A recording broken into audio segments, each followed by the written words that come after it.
जय शिव, जय शिव।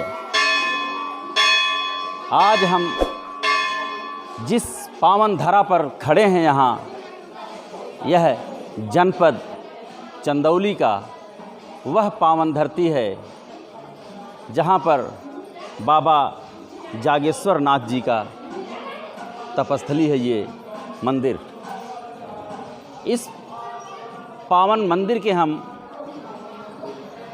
आपको अतीत पर ले चलते हैं। इस पावन मंदिर जो अपना है, इसके अतीत में ले चलते हैं आपको आइए हम दिखाते हैं कि ये जो भूमि है वह कितनी पवित्र है। यह भूमि देखिए, यह भूमि योगीराज महर्षि याज्ञवल्क्य की तपस्थली है। याज्ञवल्क्य ऋषि महान संत हैं और अनेक वेद मंत्रों के दृष्टा हैं। बहुत ही महान संत थे बाबा याज्ञवल्क्य जी। इनके गुरु का नाम महर्षि रोम हर्षण था। ये विदेहराज जनक के कुलगुरु थे।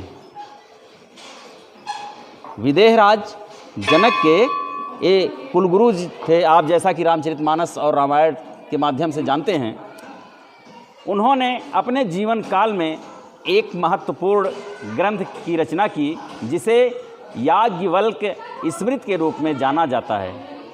श्री रामचरितमानस के अनुसार याज्ञवल्क्य ऋषि राम कथा के एक प्रवक्ता हैं। उन्होंने भरद्वाज ऋषि के आग्रह पर तीर्थराज प्रयाग में महाकुंभ के पावन अवसर पर जगत के कल्याण हेतु श्री राम कथा प्रारंभ की। श्री रामचरितमानस के अनुसार वह कथा आज भी चल रहा है, हमारे समाज में चल रही है वह कथा आज भी। तो मानस की रचना श्रीमद् गुरु जी गोस्वामी तुलसीदास ने स्वयं ही इस कथा का साक्षात्कार प्रयाग की धरती पर किया था। तत्पश्चात इसी स्थल चंद्रप्रभा नदी के किनारे ये पावन तट पर बहुत काल तक महर्षि याज्ञवल्क्य भगवान शिव का पार्थिव लिंग बनाकर उपासना किया। महर्षि याज्ञवल्क्य महाराज जी भगवान शिव के उपासक थे। उन्होंने पार्थिव शिवलिंग बना करके वो उपासना करना प्रारंभ किया भगवान शिव का। बहुत दिनों तक फिर उस तपस्या में लीन रहे और हुआ क्या, स्वयंभू लिंग के रूप में प्रकट हो गए। उनकी तपस्या से प्रसन्न होकर भगवान शिव जो स्वयंभू लिंग के रूप में प्रकट हो गए, जो भूमि से स्वयं प्रकट हो गए, इसलिए इनका नाम जागेश्वर नाथ पड़ा। ऐसी मान्यता है कि आज भी नित्य प्रति ऋषि भगवान जागेश्वर नाथ की उपासना करने यहाँ आते हैं। कौन?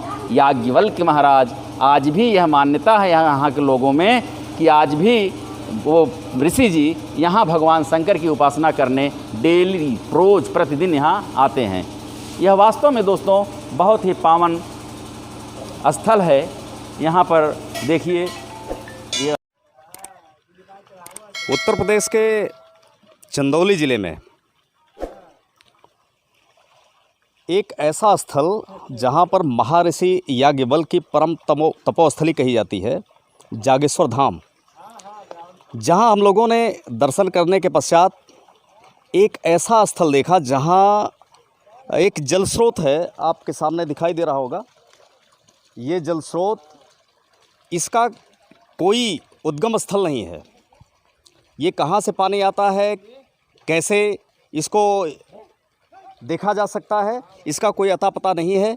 इसके बारे में यहाँ के लोगों की मान्यता है कि ये कहीं कुंड में कहीं से आता है, कहीं पहाड़ों में से आता है।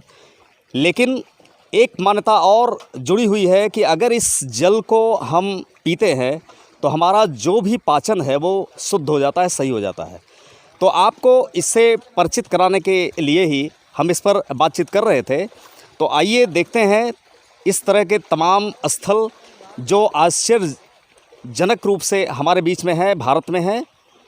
और ये पहाड़, नदियाँ, ये सारे कुछ हमारे बीच में है। और अच्छा लगता है कि हम यहाँ पर आकर के ये महसूस कर पा रहे हैं कि नई नई बातों से आपको परिचित कराते रहेंगे। के मतलब आश्रम से अपन जुड़ल बा, वो पहाड़ से मौनिया बाबा वाले। और बीच में आकर के महादेव के चरण छूते हुए वो अपना निकल गया है वहाँ बाहर नदी चंद्रप्रभा के पास। और उधर से एक बल ऋषि का स्थान हथनिया पहाड़ी में है, वहाँ पर सरकार आके पधारे हैं। और उन्हीं के नाम से बनारस भी मंदिर है, यहाँ पर भी है, लेकिन यहाँ खोजते उनकी जीवनी आते हैं हम लोग। चलिए बहुत बहुत धन्यवाद बाबा। महादेव।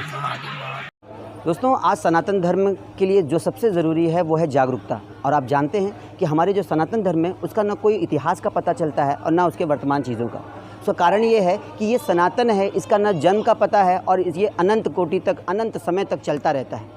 आप मेरे पीछे देख सकते हैं, यहाँ पर महादेव जी के जो है प्रतिमाएं हैं जो कि पत्थर की बनी हुई हैं और ये बहुत ही प्राचीनतम है।